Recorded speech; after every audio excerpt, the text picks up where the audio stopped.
This is CBS News Chicago.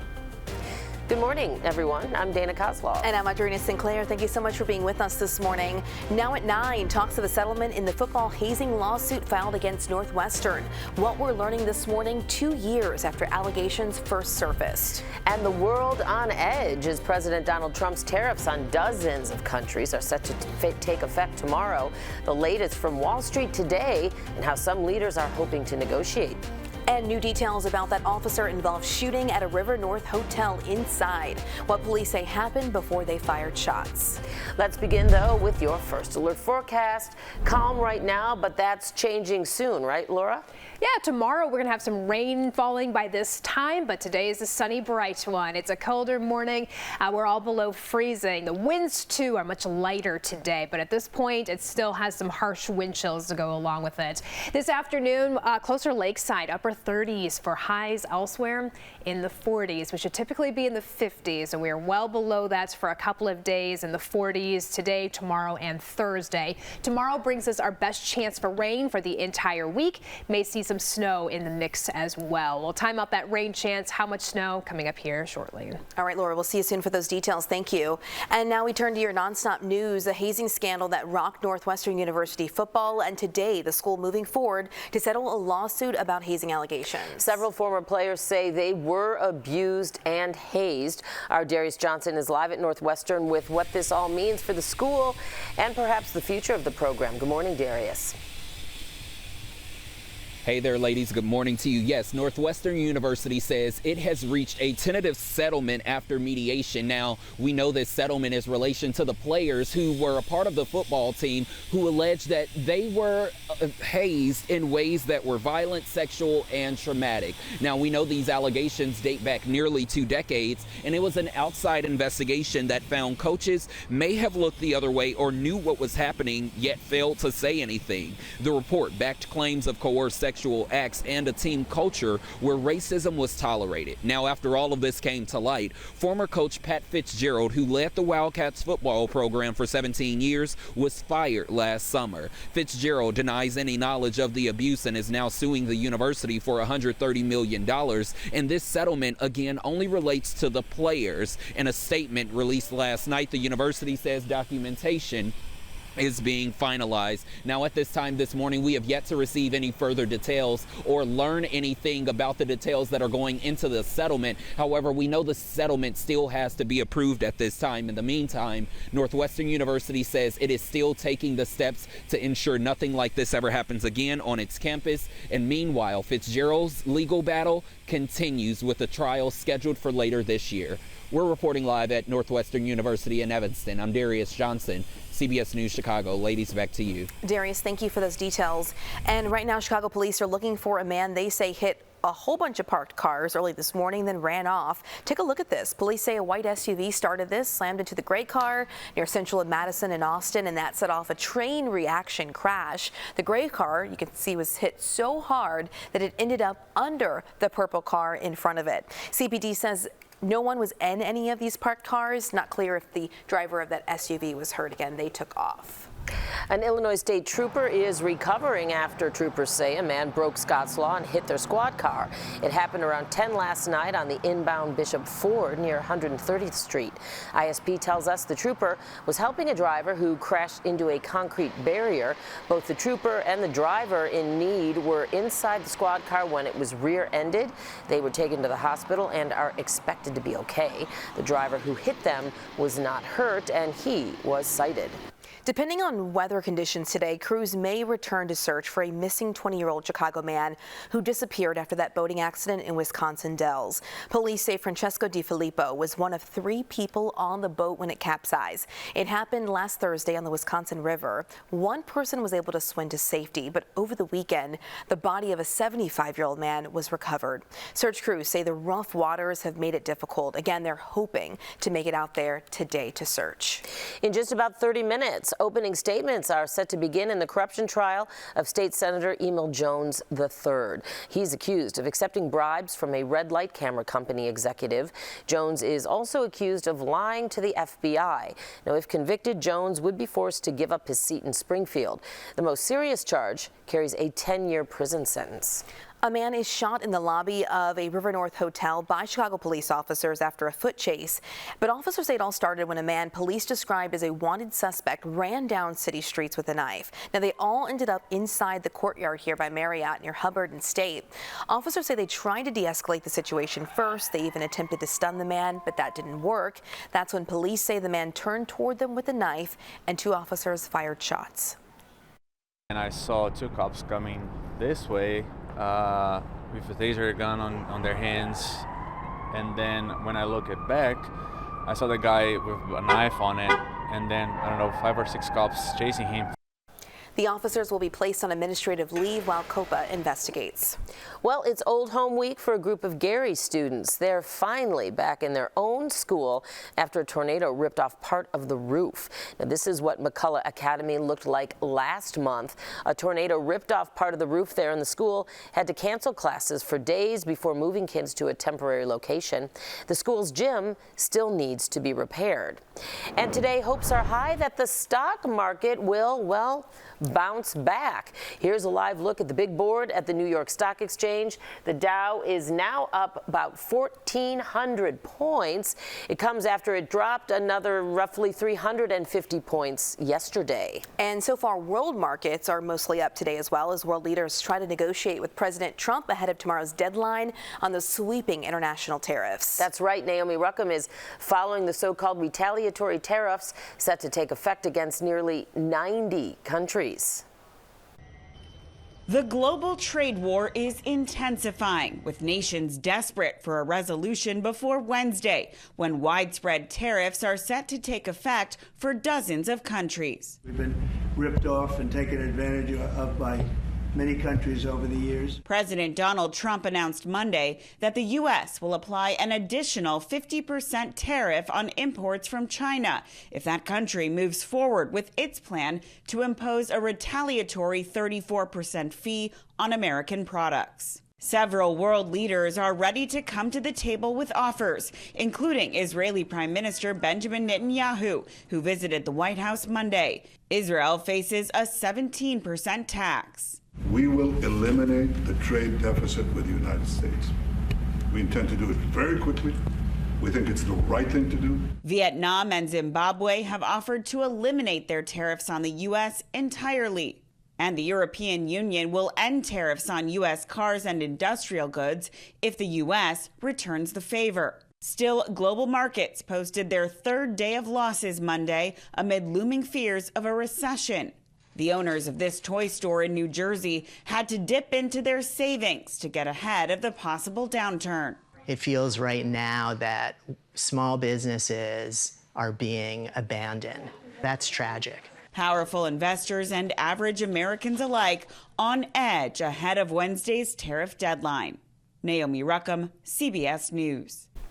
If President Trump's newly proposed tariffs on China go into effect, Chinese imports would face a combined 104% tax. That would impact everything from toys and makeup to iPhones and clothing. Well, the World Food Program is appealing to the U.S. to roll back cuts. The plea comes after the Trump administration ended funding the United Nations Emergency Program. The group posted a statement on social media after funding for vital food aid in 14 countries ended. It said, quote, if implemented, this could amount to a death sentence for millions of people facing extreme hunger and starvation. Secretary of State Marco Rubio previously pledged to spare emergency food programs from cuts to foreign aid.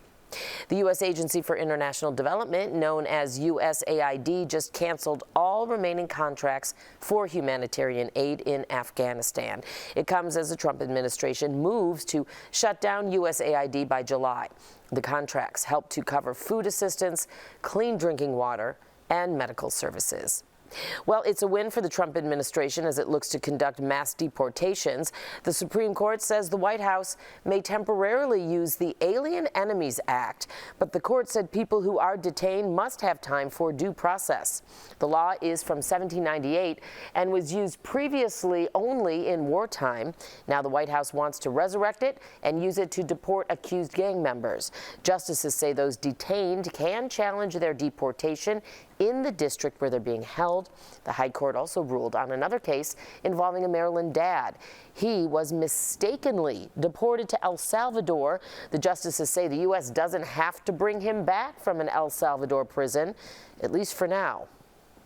That they can whisk someone out of the country by accident and then have no responsibility to fix, what they've broken, just doesn't make sense as a legal matter, and is also just disturbing as a matter of constitutional law.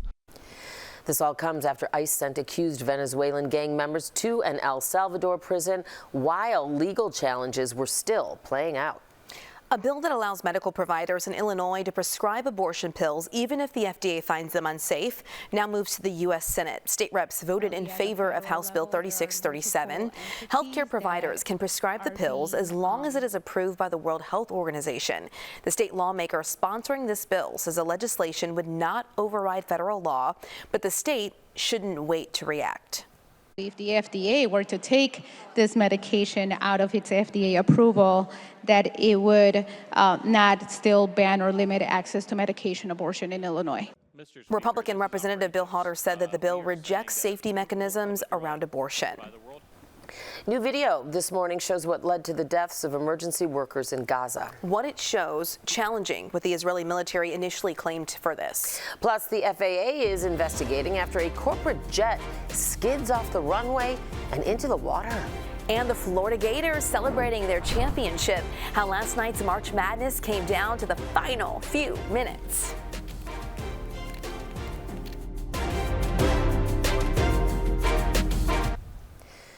Well, how did this happen? That's exactly what the FAA wants to know. 5 people suffered minor injuries when the plane skidded off the runway at a regional airport in Oregon. An airport spokesperson said the business jet landed 100 feet away from the runway yesterday morning. It was en route to St. George, Utah. The airport did not have a staffed control tower at the time, so controllers elsewhere were guiding its landing. NASA astronaut Johnny Kim and 2 Russian cosmonauts are now at the International Space Station. They took off from Kazakhstan just before 1 a.m. Chicago time. The trip took about 3 hours, and this trio will be in space for 8 months. They will help with scientific research and also experiments there. All right, if you were up late, it was a heart-stopping finish to March Madness. The Florida Gators left it all on the court, though, and came off with a huge comeback win. They beat the Houston Cougars 65-63 in the men's national championship. Florida trailed for most of the game, but Houston collapsed with 4 turnovers and no points in the final 2 minutes. It was the Gators' 3rd national championship and first since current Bulls coach Billy Donovan won back-to-back championships with the team nearly 20 years ago. Laura and I are really into this thing where they put the nets around their neck. It's like they're like flossing. Yeah, we won. No, I didn't see it. No, I didn't. Was it UConn who won women's? Yes. They had the net around their neck too. So, I don't know why. I don't know if this is a new thing. I don't think it is a new thing. I've seen it for a while, winners doing that, but it's cool. I like it. I'm into it. And we were breaking news. Dana, you won the CBS bracket challenge on our website or on the CBS. Yep. Look at that. And you know what I get for it? Props. Bragging rights. Listen. Bragging rights for the next year. Yep. Yeah. And you were second? I was second. I didn't see your name on the leaderboard. I'm sorry. I was somewhere you were in off there. the charts in a bad way. Ryan Baker was 3rd. Of course. And then Matt our sports people, of course, from the top 5. We beat the sports people, Laura. Just saying. Maybe I should do sports now. We'd miss you. We really need you in weather. Want me to do sports? We really need you in weather. Especially with all these swings I we know, got going yeah. on. Never a dull moment in the weather department, but also the sports department, too. That was crazy. We're not going to start there. We're going to talk about weather. I really don't want to I'm like, stop. Don't digress. Don't go backwards, Laura. We're going forward. I want to go back. 9:16, everyone. Nice sunny skies to go along with it. Today's the quiet day and the chilly day. We're in the 40s. Lakefront readings with those chilly waters out there, upper 30s. Now, tomorrow, a chilly rain is going to be developing by the late morning. morning right through the middle of the day. May see some snow mix, but mostly looking at rain showers throughout the day. And that's going to be our best chance for rain or any type of precipitation throughout the entire week. Weekend weather, a notable warm up and a huge shift in our weather pattern as we eventually transition out of the 40s into the 50s, go through the 60s and 70s. The warmest day Monday with a high of 71. We're at freezing out at Midway O'Hare, not too far behind at 31. Sunny skies. We do have clouds on the other side of the lake there. It had a little flurry activity, but that looks like that's wrapping up right now. Now overnight tonight, those clouds will be on the upward trend with low pressure in the area. Going to pull in some showers through the morning hours right through the midday. 2 o'clock, light rain. May have a couple of downpours with that. Moving ahead through the evening hours, that's when we'll see a little bit of a changeover for some slushy wet snow. Not looking at big accumulations here, but again, it may be snowing for a couple of hours through tomorrow. Rain will wrap up, and then we have a small shower chance lingering into Thursday. Now, models are really all over the place with as much rain that we're going to be looking at, but right now we're saying anywhere between a quarter upwards of a half an inch. There may be some isolated higher amounts on top of that. Snowfall forecast, same trend here. These numbers continue to get scaled back. You've got 0.1 up toward Waukegan, but farther north into northwest Indiana is the area that we'll be watching for a little bit of a rain-snow mix. 7-day forecast. It's chilly, still below the norm through Thursday. 50s on Friday. Warm weather here this weekend as we warm through the 60s and into the 70s. All right, let's talk traffic with our Chris Habermel. Chris, how are we looking out there? We had that sunshine delay. What was it, roasting retinas earlier this morning? You don't like that on a Tuesday. Yeah, that's a kind of woodsy smell that you have coming in the car there. That's your eyes on fire. Hi, everybody. Yeah, it's Tuesday, and you saw that Laura's numbers will be trending up over the next series of days into next Monday. And unfortunately, my numbers trended up and just kind of stayed there. So here are the a look at the roads. You can see a lot of red. The core expressways are all glowing brightly here. That means everybody's going really, really slow. Had a crash on the inbound side of the Ike right around 5th Avenue. The left lane was blocked. They just moved it off, so all that delay is kind of filtering past that point. Vehicle fire northbound on the Tri-State past Cicero Avenue by Allsip. 2 right lanes are blocked. That's almost being done right there. Police activity as the northbound side of the Tri-State at Route 60. That's all backed up from before Half Day Road up to that point. The left lane on the ramp is blocked, so real slow getting past there. The Kennedy Expressway, of course, well, don't forget the right because of the road work. And if you want to take an alternate, feel free. Milwaukee Avenue has not been closed yet between Chicago Avenue and Kinsey. We checked that this morning. The road work is promised, but not there quite yet. We'll let you know when it comes up. Chris Habermel, CBS News, Chicago. Chris, thank you. Well, we're keeping an eye on your world this morning as President Trump says the U.S. will soon hold direct talks with Iran. This will be the first direct engagement since President Trump's first term in office. Yeah, the president announced plans for those talks yesterday, saying the discussions will happen Saturday. He also added a warning for Iranians if they do not abandon their nuclear program. It's getting to be very dangerous territory, and hopefully those talks will be successful, and I think it would be in Iran's best interest if they are successful. Now, the president also mentioned that this would be direct talks, but the Iranian government has confirmed the talks will happen in Oman, but the regime in Tehran says the discussions won't be direct, as the president suggested. Instead, the country's foreign minister says they'll happen through a mediator.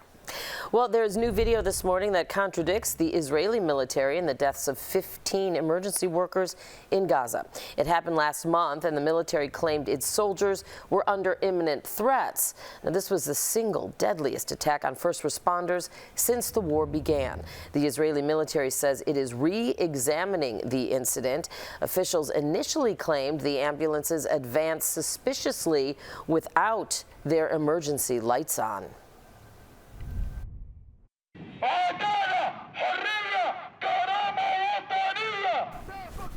And in Bridgeview yesterday, protesters took to the streets calling for a free Palestine and demanded Israel stop strikes in Gaza. Demonstrators braved the cold, marching at 87th and Harlem in the suburb nicknamed Little Palestine.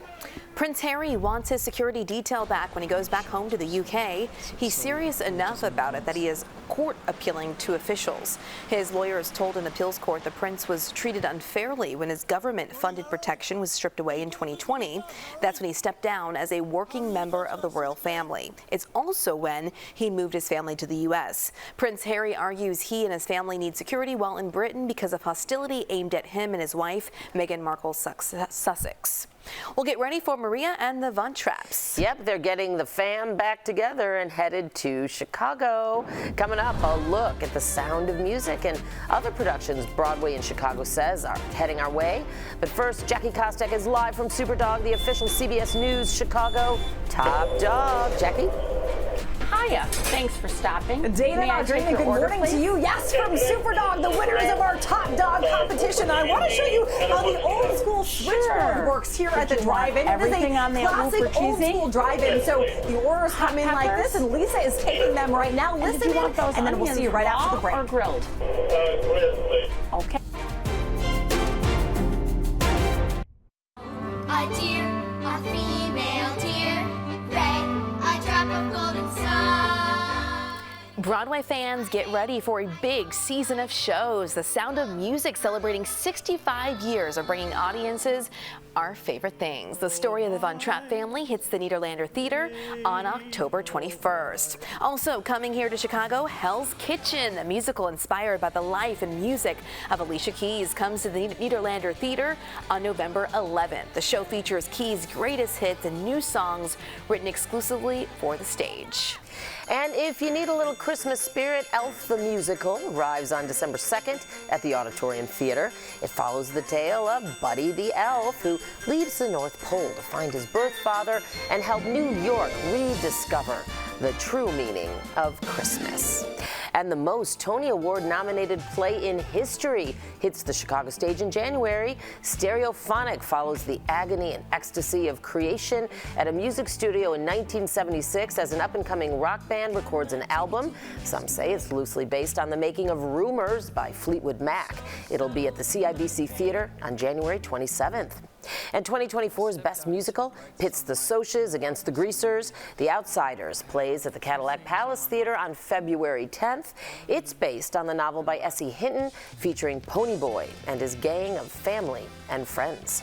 Lots of shows coming here. I know. This is when you're like, okay, which ones do we see? How do we map it out? Right, and how do we, take care of our days off around those shows too? Because that too. We can't go unless, it's on a Friday, Saturday, or Sunday matinee. That is true for sure. Yeah. Well, next at 9:30, a measles case reported in Indiana. It is the first in the state, and health leaders are working to make sure there aren't more of them. And she applied for a job that turned out to be fake. Now one woman is worried about who has her personal info. Ahead, the warning she wants everyone to hear.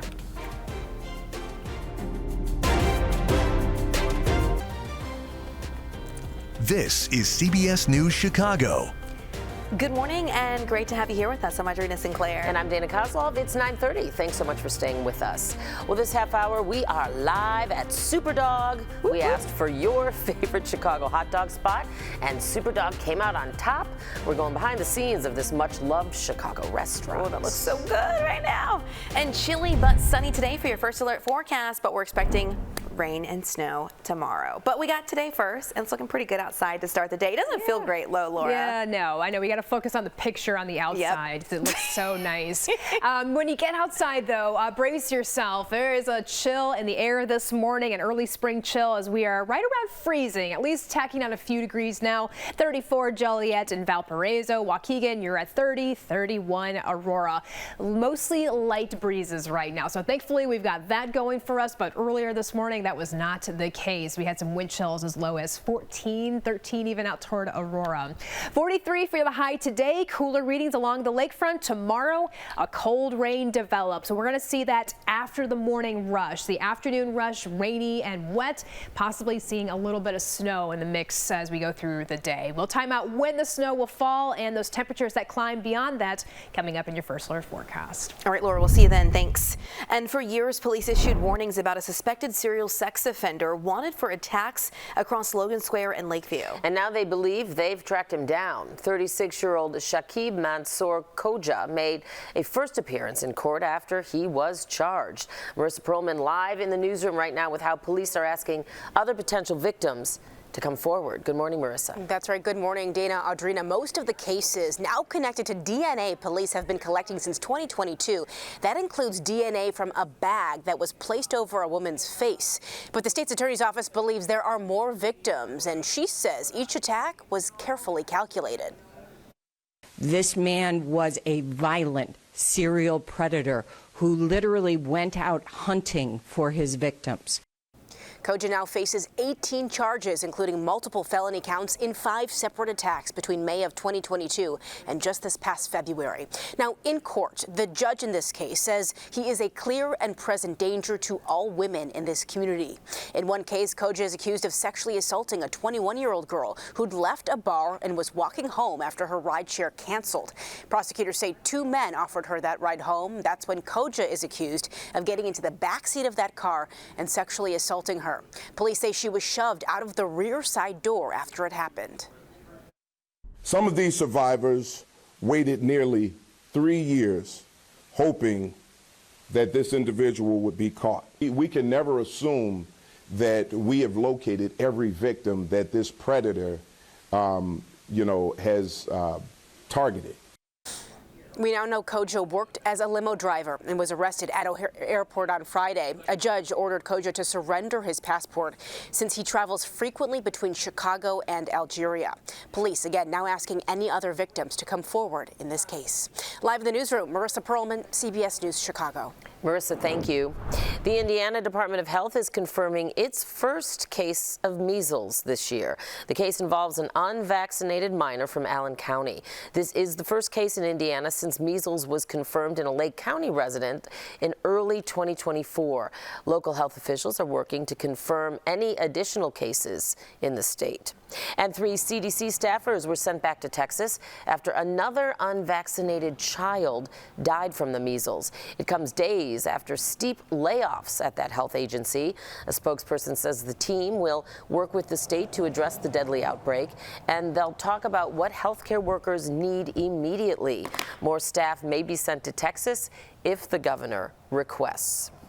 Dalton Mayor Tiffany Henyard was a no-show for her last trustee meeting, and it's still not clear if she'll be at tonight's Thornton Township meeting. So we were there, and Dalton's incoming mayor, Jason House, led the village meeting on Monday. Also missing from last night's meeting, trustee Andrew Holmes. His term doesn't end until 2027, but despite collecting a salary still, fellow trustees say they don't remember the last time Holmes came to a meeting. House and other trustees say they're looking for ways to cut him off. I'm disappointed. I feel like it's a waste of taxpayer money to have somebody on the payroll if they're not showing up. Personally, I feel it is vacating the seat. Legally, that's where we talk to our attorney. Certainly it's legal, they could do it. Holmes was a Henyard ally, and he was also accused of sexually assaulting a former Dalton employee, but charges were never filed. The Chicago Police Department wants to know what you think of its 3-year plan to enhance public safety, build community trust, and foster professional growth of officers. The strategy for organizational excellence outlines 4 foundations CPD leaders believe will create a department to meet the diverse needs of the city. It includes building, supporting, and developing the police workforce, making sure officers are engaged with the community, and provide support for victims and survivors. The department hopes to expand partnerships in neighborhoods and use innovative technology to aid investigations. It also plans to reinforce training and skills. You can leave your feedback at chicagopolice.org. The Chicago City Council has given the stamp of approval to Mayor Brandon Johnson's pick for 35th Ward Alderman.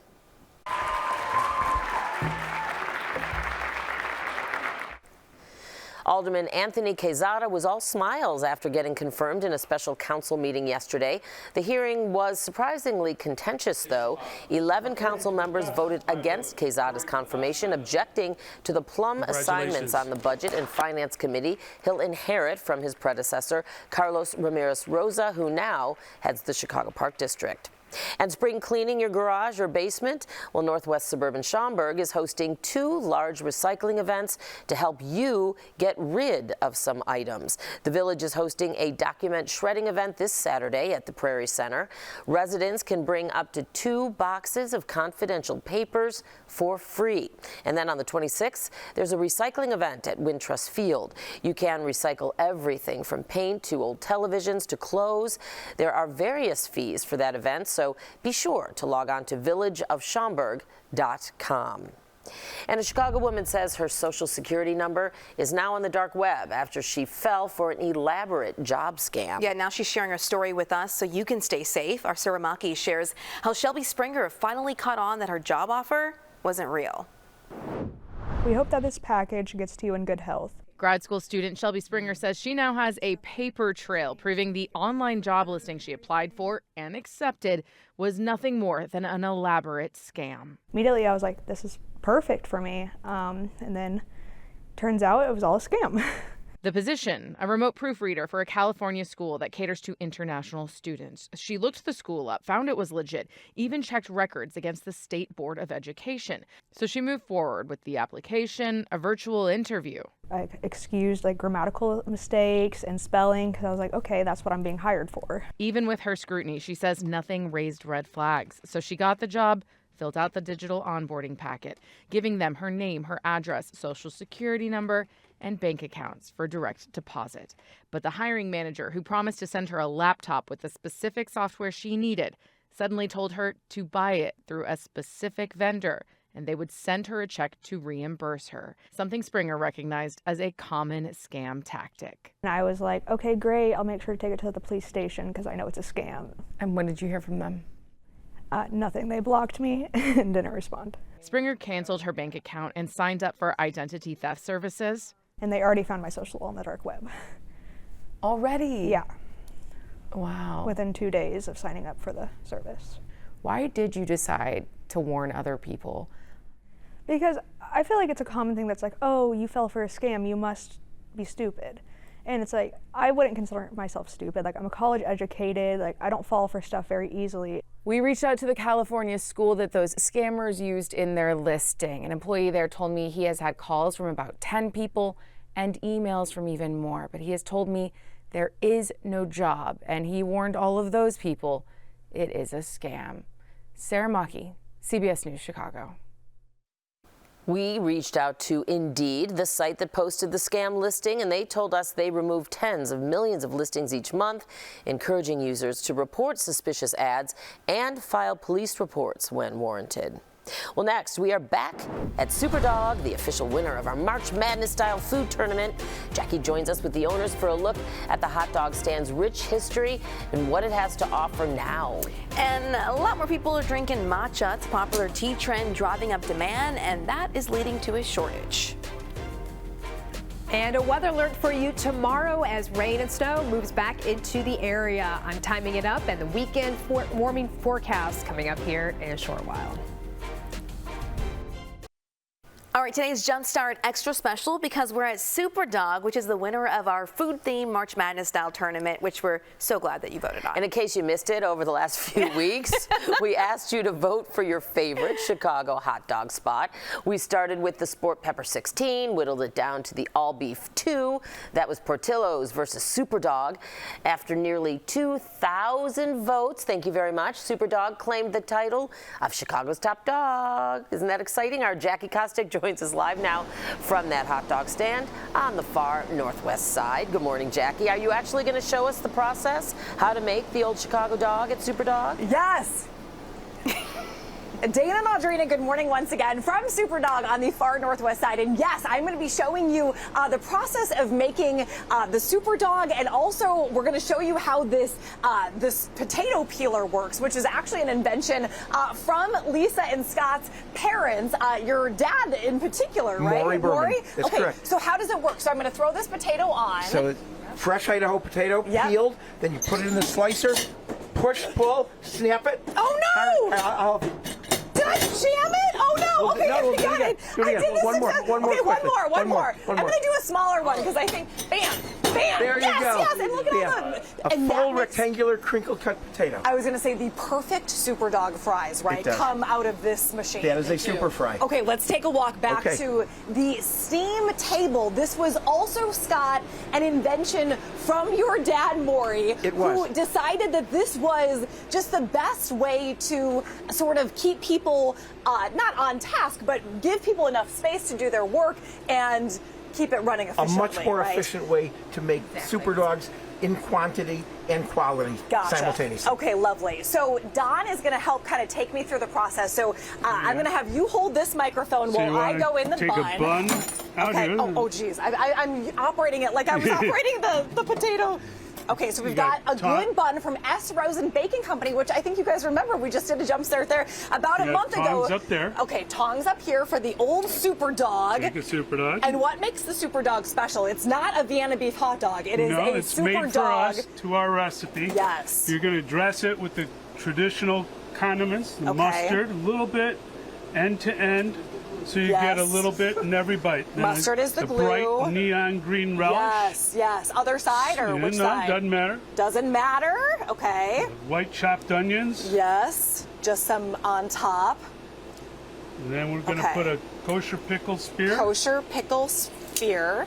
Or spear, not sphere. All right. Okay. Now, I'm nervous. Woo. Take a box. Okay, take a box. And this is what you have to do. You have to press it against the inside of the box so that there's enough room for the fries to go in, right? And you got your fries right there. It's going to be easier to just put it down on the table there. Yes. Okay, gotcha. And then just pull this is not as easy as it looks. I'm probably not making it look easy, right? Okay, got it. Got it. Okay, come on, you can do it. Good. All right, now we need our green pickled tomato over on the side there. Yes. Okay. I think you guys are going to have to clean and then a couple of hot sport peppers up on top. I don't think I have what it takes to work here, you guys. Oh, sure you do. A little practice. This is intense. It's intense. Okay, good. Now, close up your box. Close up the box, and that's the super dog, you guys. Look at how beautiful it is. Well, I don't know if mine is so beautiful. Oh, it's you guys, real quick, First.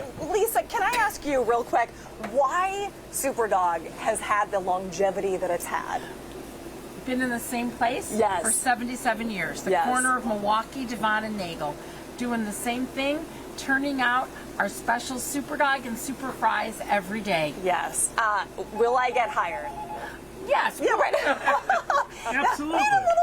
Need a little bit of work, but it's okay. We like to train everybody. We train on the job. Okay. We love happiness. Yes, yes. Okay, well, that's good. I've got at least that in space. You do. Thank you so much for your guys' time hosting us all morning long, and congratulations on being CBS News Chicago's top dog, which is so fun. I don't know if this can be consider the top dog. Oh, you guys are actually clapping for me. Thank you. This is maybe not the most super of the super dogs, but it's still super enough. Yes, it's amazing. It looks good. I eat it. Super proud. Thank you. Congratulations to them, and thanks to everyone who voted. I mean, how cool to see a family-owned shop taking it. Bye, Jackie. Let's turn to Laura now in weather. Can I get a super oh yeah? Oh yeah. We didn't hear that today. I missed that music already. I know. Oh yeah. We're gonna miss the tournament, but it was fun to see it whittle down. And you know, I love that Superdog won because of the story behind it. All day we've been hearing about the generational part of the story, and it's just cool incredible. To see it. Yeah, to see something that long, and they've got it right. They've got it figured out. They're like 70 years, same thing, get the same thing, same spot. Yep. And they're so friendly. Yeah, they really are. So friendly. Makes a huge difference. Yeah. It really does. Yeah. All right, weather-wise, sunshine, a little chill in the air again. We're going to be on the cooler side where temperatures are about 10 degrees cooler from where we should be from now until Thursday. Couple of rain chances too. None today. Tomorrow, wet weather, possibly mixing in with a little snow, and some spotty shower chances will go into Thursday. Tomorrow's going to be our best chance for wet weather. Once that clears up, we're in for a dry stretch going into the weekend as we look at a warming trend, especially going from Saturday, Sunday, and early next week. Radar showing clear skies with the exception to the other side of the lake there. We're going to be staying bright and sunny throughout your afternoon. Overnight tonight, clouds return. A couple of showers possible by the mid-morning hours. No major problems for that early morning rush. By the afternoon, though, that's when we do see some light, possibly some moderate rain across parts of the area, and that'll lift in the late day as we see a changeover for some slushy wet snow. A couple of showers through the late evening. Thursday, still have a small shower chance, but the coverage on this, looking much lower than what we had just over through Wednesday. But clouds will be a big feature and really keep things on the cooler side of things through Thursday. Rain amounts anywhere between 1/4 to ½ an inch of rain. There's going to likely be some isolated higher amounts on top of that. Your snowfall forecast, really not looking at much at all. It's mostly just rain throughout the day. 7-day forecast, 43 for the high today, 45 tomorrow, back down to the low 40s on Thursday. And then we turn this around as warmer winds pick up through Friday, Saturday, and into Sunday. 59 on Saturday, 65 Sunday, and highs going to the low 70s for next Monday. All right, Laura, 71. Oh, that looks good. Thank you so much. Well, there's a shortage brewing in the hottest tea trend on the market right now. Matcha, the bright green powder from Japan used to make drinks and food, is in short supply. Jared Hill looks at how companies are coping and the message for consumers hopping on the matcha trend. For Sylvia Mella, It takes 2 minutes to make a matcha. making matcha is like meditation. That's a really relaxing and it's a real break for me. But the owner of New York-based Serate Tea House, like the rest of the tea-drinking world, is bracing for a shortage in the bright green tea powder. A viral thirst for drinks and snacks infused with matcha powder and shared across social media is driving up demand. The color. It's a very bright green color, very beautiful color. Matcha became a huge trend. We're in uncharted territory. Importer Taylor Cowan says his Chicago company Spirit Tea noticed the shortage late last year. The problem? The young, soft tencha leaves used to make matcha are only plucked in the first few days of the spring harvest season. There are only so many farmers, and it takes an hour to dry and grind leaves to make enough powder for a container this small. Japan is absolutely at its critical mass in terms of matcha that can be produced. The Japanese government is trying to increase production to meet the growing demand, but Cowan has other reservations about popular consumption. It has so many different facets which we're losing in the sort of fast, convenient, crosses the counter under 12 ounces of milk context. The matcha latte is the most popular drink here at Mella's shop. She's urging customers to drink the highest grade matcha the traditional way, with just water, trying to educate with every cup. The process of making it is still traditional. You're kind of getting people to leave with not just the matcha, but a little bit of knowledge Yeah, about an the experience. process. Helping a 1,000-year-old tradition survive social media success. Jared Hill, CBS News, New York. Importers say one concern is if demand continues to outpace Japan's ability to produce matcha powder, outside companies may try to pass less expensive green tea powders off at matcha prices. The regulation for what qualifies as matcha is not as strict outside of Japan. Well, coming up, a look at the stories we are following today, including talks of a settlement in the football hazing lawsuit filed against Northwestern University.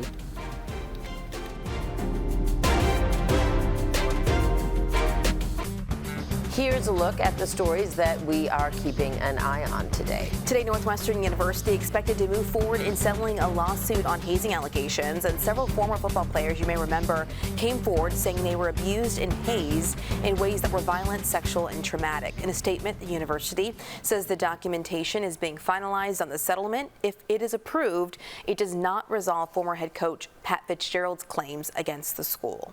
Chicago police officers shot a man in the lobby of a River North hotel after a foot chase.